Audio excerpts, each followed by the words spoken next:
Hi everyone, my name is Marilyn Thompson. I'm an occupational therapist and I'm excited to be sharing today kind of my journey and my experience with having failed the NBCOT exam back in October.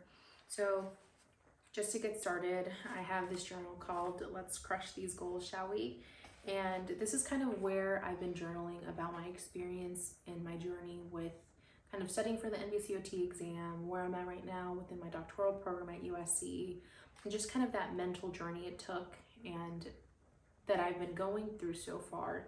So just to start off, one of the things that was really helpful was being able to kind of analyze and understand cognitively where my mental health was as it pertains to my preparation for this exam.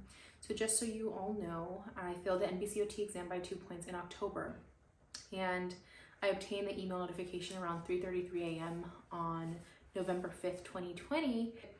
There was just a lot of nerves surrounded by that time and that exam result.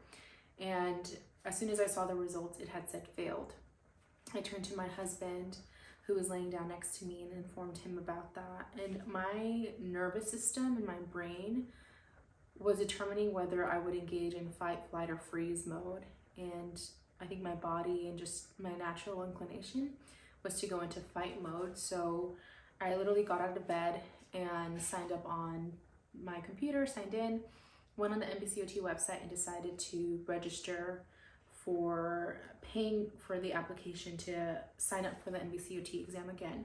So I chose to sign up, and I received the notification that I had paid for the new exam around 6:23 in the morning.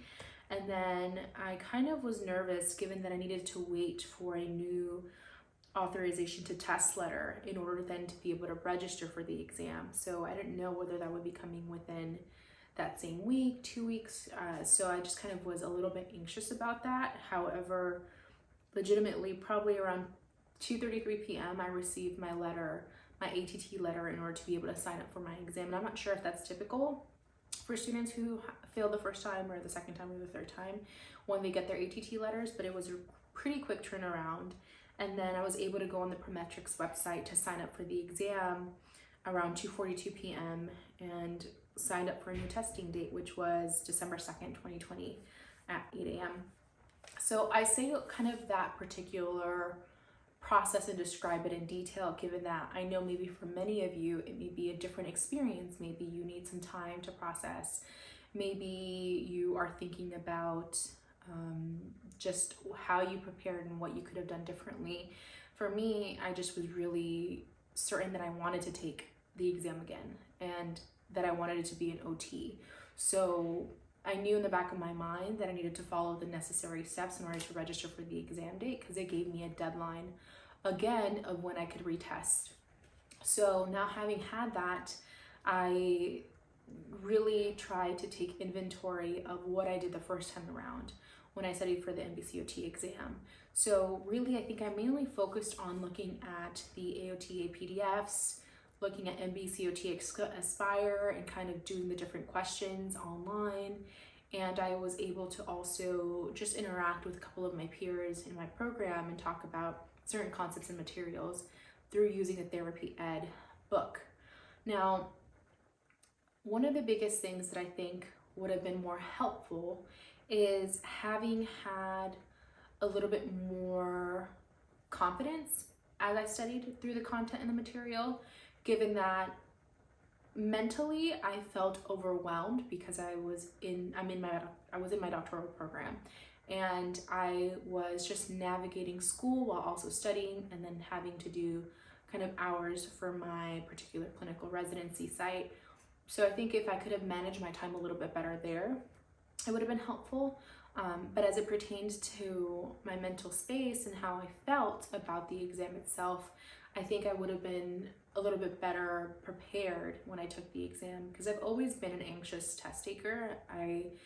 As really young, I've never been a good test taker, standardized test taker, SATs, ACTs, GRE, all of that stuff was never my way of proving my knowledge or kind of myself to a particular institution when I was applying to the programs. So similarly, I felt overwhelmed preparing for the NBCOT exam just because of my negative experiences prior. So so I wanted to share a couple of affirmations that I had developed during my time studying for the NBCOT exam. And I hope that these particular affirmations are helpful for you because I was able to learn about them through TMPOT, the missing piece OT. So number 1, I am in control of my thoughts and feelings. Number 2, I am naturally motivated. Number 3, I am productive and successful. Number 4, I will be successful on my first attempt at the NBCOT exam. Number 5, I am grateful for sustaining the knowledge that is needed to facilitate a passing score on the NBCOT exam. This was back in August, August 1st, 2020, but I needed to kind of change those particular affirmations when I failed the NBCOT exam, but they stayed pretty consistent and I could repeat them as well for you all. So I think those affirmations were really helpful because I did them every single time prior to starting to study. And I think that kind of helped me recognize that I'm in control of my thoughts and feelings, but that I could continue to prepare and persevere for the next round of studying. So when I began to study, I began to write my name, Marilyn Thompson, OTR, and began to visualize what that would look like for me and what it would feel like to get a passing score. And it was really easy to feel discouraged because I had peers with their every right posting about them passing and then being excited, and I was super excited for them. But I also felt in my heart like, wow, like I could have been like them or celebrating like them if I could have prepared better. All the ifs, all these negative thoughts, right? So I think this time around I chose to kind of delete my social media off of my phone and really own my story of having failed the first time around, and I shared it with my peers, I shared it with my loved ones, my friends, and my colleagues. And I think that was like a weight off of my shoulders.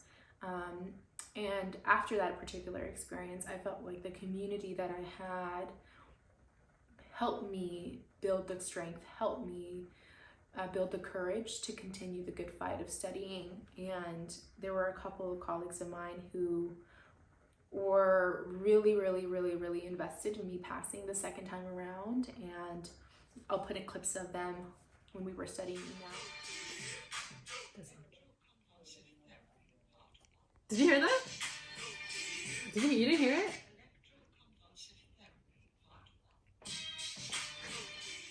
I think that just went to show the importance of the community that you have around you. And if you don't have someone in your program or family or friends or loved ones who are supporting you through this process, feel free to comment down below. I would love to connect with you and share my experience and support you in any way that's possible, because it can be done. And luckily, after signing up for my exam in December, I ended up finding out that I passed the second time around.